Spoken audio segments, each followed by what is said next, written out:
আমরা একটা নতুন বাংলাদেশের প্রত্যাশা করেছিলাম, এমন একটা বাংলাদেশ যেই বাংলাদেশের সরকারি চাকরি হবে দলমতের বাইরে গিয়ে যোগ্যতার ভিত্তিতে, এমন একটা বাংলাদেশ যেখানে রাষ্ট্রীয় প্রতিষ্ঠানগুলোকে দলীয়করণ মুক্ত করা হবে, এমন একটা বাংলাদেশ যেই বাংলাদেশের সাংবিধানিক প্রতিষ্ঠানগুলোতে নিয়োগ দেওয়ার সময় সরকারি দল বিরোধী দল সকলের অংশগ্রহণ থাকবে, একটা নিরপেক্ষ বডির মধ্য দিয়ে নিয়োগ প্রক্রিয়া সম্পন্ন হবে, তার সমস্ত আলোচনা ঐক্যবদ্ধ কমিশনে আমরা করেছিলাম।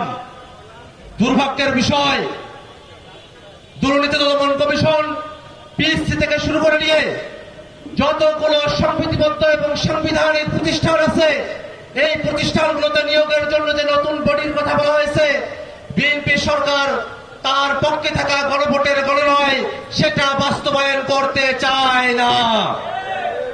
তারই লক্ষণ দেখা দিয়েছে সম্প্রতি 3 দিন হলো বাংলাদেশের 12টি সংস্থা এবং প্রতিষ্ঠানে সরাসরি দলীয় পদধারী ব্যক্তিদেরকে তারা নিয়োগ দিয়েছে।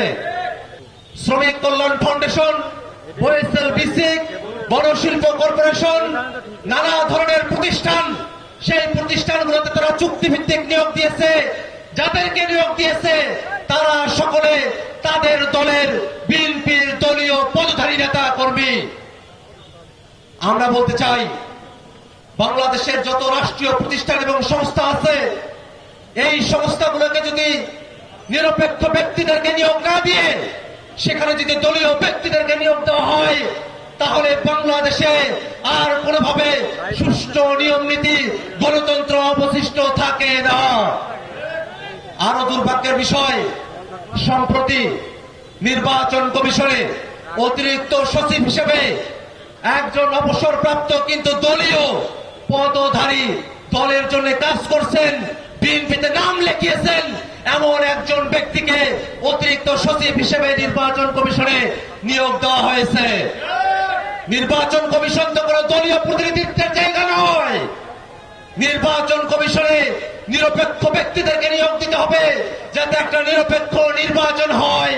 কিন্তু দুর্ভাগ্যের বিষয়, কোন এক কুমতলবে, কোন এক কূটকৌশলের আশ্রয় হিসেবে তারা নির্বাচন কমিশনে সামনে যাতে নির্বাচন কমিশনকে তারা কন্ট্রোল করতে পারে, এই কারণে দলীয় ব্যক্তিকে নির্বাচনকে কন্ট্রোল করার স্বার্থেই নির্বাচন কমিশনে তারা বসিয়েছে। আমরা বাংলাদেশের এই অধঃপতন দেখতে চাই না। আমরা বাংলাদেশ রাষ্ট্রটাকে নতুন করে করতে চাই, এমন একটা বাংলাদেশ আমরা করতে চাই যেই বাংলাদেশে গণতন্ত্র থাকবে, সুবিচার থাকবে, যেই বাংলাদেশে নাগরিক অধিকার থাকবে, হিন্দু, মুসলমান, বৌদ্ধ, খ্রিস্টান সকলকে সাথে নিয়ে নতুন এক বাংলাদেশের যে প্রত্যাশা, সেই প্রত্যাশার সাথে নাগরিকের যত অসুবিধা আছে, নাগরিক বিভিন্ন অফিসগুলোতে গিয়ে যে হয়রানির মধ্যে পড়ে, সেগুলোকে দূরীকরণ করে নাগরিক সেবা বৃদ্ধি করে বাংলাদেশকে একটা নাগরিক বান্ধব দেশ হিসেবে গড়ে তোলার যে লড়াই, সে লড়াইয়ের অংশ হিসেবে সামনে স্থানীয় সরকার নির্বাচনে জাতীয় নাগরিক পার্টি অংশগ্রহণ করবে। তারই ধারাবাহিকতায় আপনাদের এই দিনাজপুর, আপনাদের এই ঝিনাইদহ সদরের পৌরসভাতে আমাদের হয়ে নির্বাচনে অংশগ্রহণ করবেন আপনাদের এলাকার সন্তান, আপনাদের সুশিক্ষিত সন্তান, ঢাকা বিশ্ববিদ্যালয়ের মেধাবী শিক্ষার্থী, যিনি গায়েবানা জানাজার ইমামতি করেছিলেন জীবনের সমস্ত ঝুঁকি নিয়ে, আপনাদের সন্তান জনাব তারেক রেজা, তারিকুল ইসলাম আপনাদের হয়ে নির্বাচনে অংশগ্রহণ করবেন। আমরা তাকে আপনাদের কাছে তুলে দিয়ে গেলাম।